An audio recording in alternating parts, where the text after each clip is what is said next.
The door is locked now, but it's open. Gue Bim Bim. Nama dari bokap nyokap Bimo Setiawan Almazumi. Pakai CH ya. Terus belakangnya bukan O. Gue lahir di Jakarta tanggal 25 Desember tahun 66.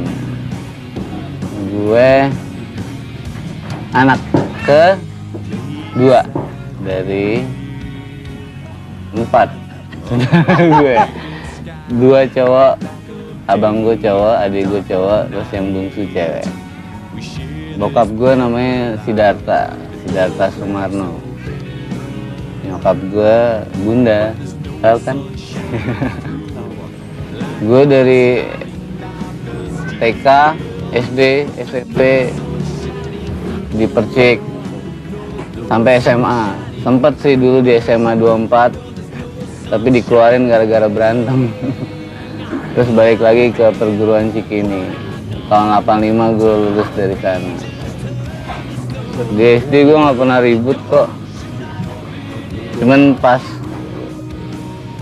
waktu SMA ya, gue selalu apa ya, suka kalau lagi suntuk tuh iseng ngajak berantem orang.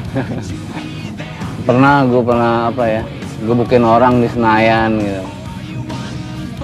Tapi itu cuman masa iseng aja deh, berantem orang gitu.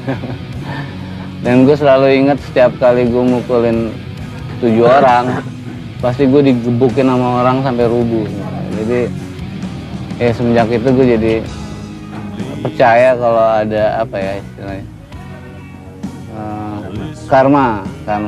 Kalau lo mukulin orang, lo pasti suatu saat digebukin orang sampai rubuh. Waktu kecil gue deket sama nyokap, apa namanya, malah sempet hal-hal yang kecewean tuh yang nyokap lakuin, kayak masak, kayak apa gitu, gue selalu recokin gitu. Semua mimpi-mimpi anak kecil tuh sebenarnya udah gue dapetin dari bokap nyokap gitu. Tapi sempet waktu gue SMP, apa ya, gue ada confuse gitu confuse sih bukan masalah keluarga sebenarnya, tapi ajaran-ajaran orang tua gue, orang tua semua sih sebenarnya, orang tua orang Indonesia gitu ya, kakek, nenek, bapak itu. Apa yang diomongin masalah kebudayaan kita yang katanya Indonesia bersatu, apa segala macam dari Sabang sampai Merauke. Begitu gue besar kok, ternyata ajaran mereka itu berlawanan gitu. Kayak buktinya kita pacaran nggak boleh sama suku ini, nggak boleh sama suku itu.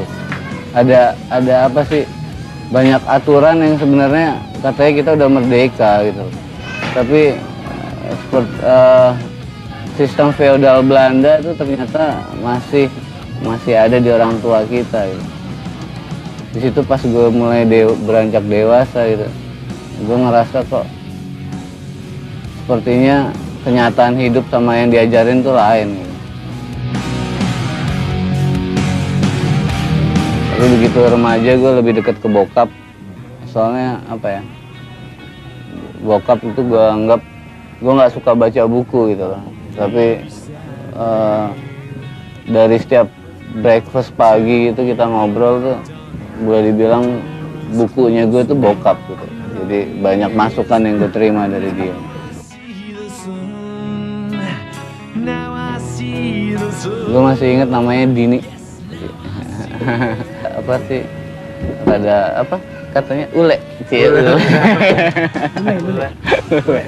Rada bule gitu.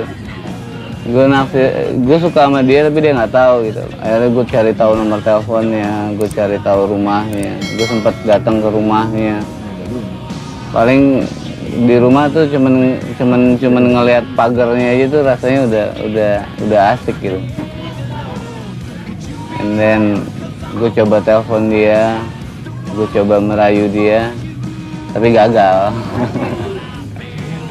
Ya, bini gue sekarang namanya Reni. Dia orang yang asik. Slang waktu itu terbentuk 26 Desember tahun 83. Bini gua aja kalah tua Mas. Sampai tahun 89 ya. Tahun 89 Slank pertama kali rekaman ya. Itu udah formasi yang ke 13.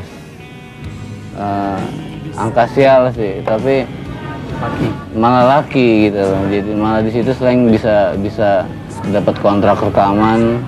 Alhamdulillah lagu-lagunya bisa disukain orang gitu. Dan sekarang ini formasi yang ke 14. Terus dinamain Slank soalnya waktu kita SMA belum waktu udah manggung ya, kita udah main, udah sering manggung di SMA gitu, tapi belum punya nama. Terus kita selalu manggung tuh bawa teman-teman buat supporter gitu kan. Terus karena kita mainnya apa ya, mungkin mereka nganggap kita sembarangan atau apa segala macam. Mereka bilang tuh ini sih bukan band rock katanya, ini band slengean gitu. Sebenarnya itu dari rasa frustrasi kita gitu loh. Pernah kita ngikutin musik kayak God Bless, kita pernah ngikutin kayak band-band pop segala macam, tapi ditolak gitu loh. Tapi pas saat kita frustrasi, kita bikin musik semau gue, apa adanya, terserah kita gitu. Malah diterima sama produser gitu. Ada produser yang mau gitu Mas Budinya. Dan kebetulan bisa sukses gitu. Terus dengan kesuksesan itu kita baru pikir gitu ya. Ya kan ya. Baru kita ngebahas kenapa nih album ini kenapa gitu. Kenapa bisa begini gitu.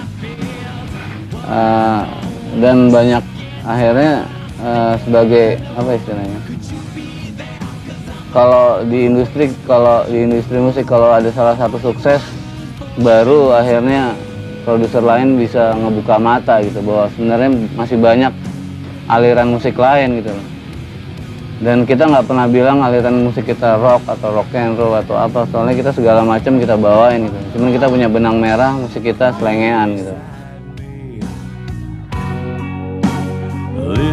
Kita punya prinsip tuh apa ya, Slank sama Slankers itu bukan partai politik, tapi kita